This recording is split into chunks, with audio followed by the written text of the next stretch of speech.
Hey guys, it's Jess and welcome back to my YouTube channel. Today I'm excited to bring you a brand new card for the Save the Crafty YouTuber video hop.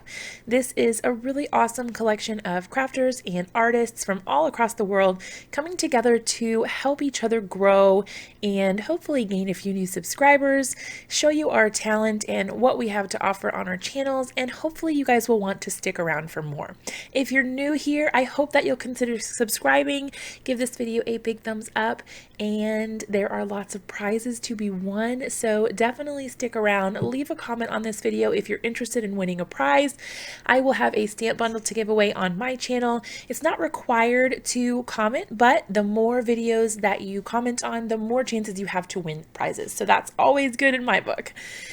To get started with my card today, I am actually choosing some images from Altenew. This stamp set is called Adore You, and I adore this stamp set.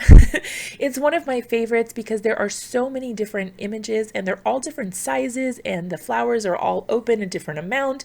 They're all very unique and very, very cool. So I'm lining all of these up on a piece of Tim Holtz watercolor cardstock. I'm using the smooth side. It does have a rough side and a smooth side. I choose to use the smooth side because I get a better inked impression. And I'm going to be doing some heat embossing, so I wanted to make sure that I got a nice crisp impression. So for my card, I'm using my original size Misty because I wanted to have room to not have my card panel directly up against the side.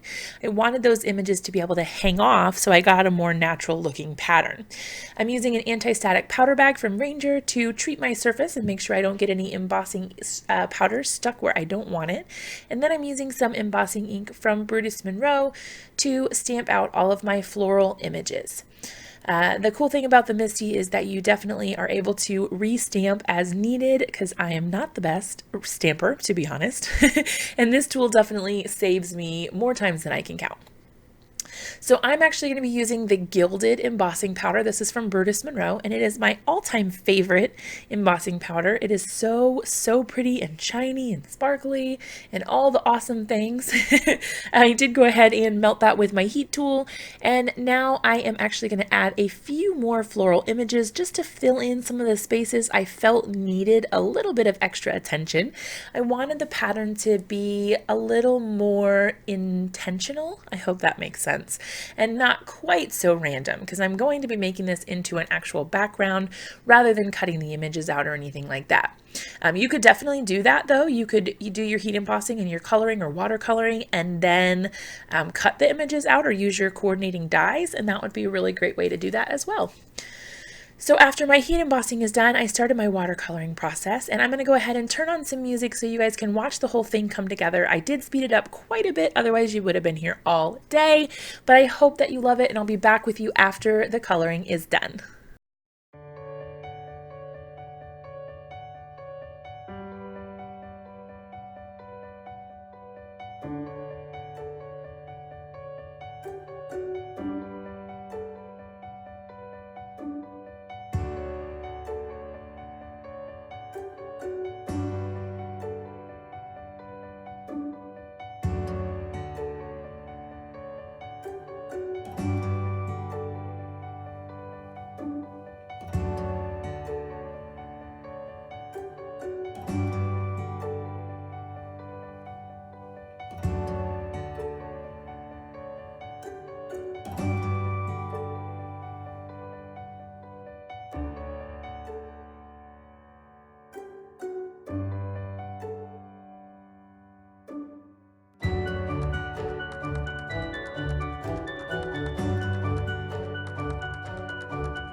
All right, so we are mostly done with all of our watercolor background goodness. I trimmed a little bit of my panel down so that it was 4 by 5 1/4. And now I'm going to go ahead and add the sentiment. I'm going to use the You Inspire Me sentiment that came with the Adore You stamp set. And I'm going to stamp that in Hero Art's Cup of Joe shadow ink. I thought the brown looked really nice. It didn't draw too much attention, but it still made that sentiment nice and crisp. So you guys saw that I was using Tombow dual brush pens. They are a water-based marker. They work really well with water, and you can obviously watercolor with them. So I was using some clean water. I was using a water brush and a paintbrush, and then the markers themselves to add shading and dimension. I am not a watercolor expert by any means, and this was really kind of my first foray into any sort of panel like this with a watercolor background, and I honestly had no idea what I was doing, but I was determined to stick with it and keep going. And the reason that I went over things so many times is because I hated the way that it looked. And every time I added something, I was like, oh man, I should have stopped at the last step. And then I would try to fix it. And then I'd be like, oh, that looks pretty good. And what if I just add like this little thing? And then I'd be like, oh, I hate that. Now I have to fix it again. But I wanted you guys to see that process because I feel like a lot of times we see the end result video and we don't see the struggle or the creative process that goes into it. And then we kind of all feel like, man, I wish I was that good and it just came naturally to me. And I don't know, I like to be real with you guys and kind of show you that I struggle for sure. But that's kind of that. So I added my sentiment. I added a little bit of Nuvo Midas Touch, which is a gold shimmer pin. Absolutely love that thing. It's magic. And now I'm adding a piece of craft foam or fun foam with some scrapbook.com double-sided adhesive tape. I find that this works the best, for me at least, rather than using a liquid glue on the foam, because sometimes it does warp the foam if you use a liquid glue. So this is perfect. I don't get any warping, but I get a nice sturdy little bit of dimension on the back of my card. So I'm just popping that off, the little backers, and I can stick it directly to the back of my card. And then I can do the same thing for the other side. I did go ahead and put this on top of a white A2 size card base, and that, aside from some sequins, finished off my card. I wanted to keep it simple and keep that watercolor panel kind of the focus there, and I think it turned out pretty cool. So make sure that you guys check out all of the hops, all the hop videos, I should say, that we've got going on today. There are a ton of created, talented, just amazing people on this hop, so you're not going to want to miss it. And there's also a ton of prizes also, so make sure you check out that sponsor graphic coming up now. If you are new here, like I said, definitely consider subscribing to my channel and sticking around for more videos like this in the future. Give me a big thumbs up if you like this video, and I will see you guys really soon in another video.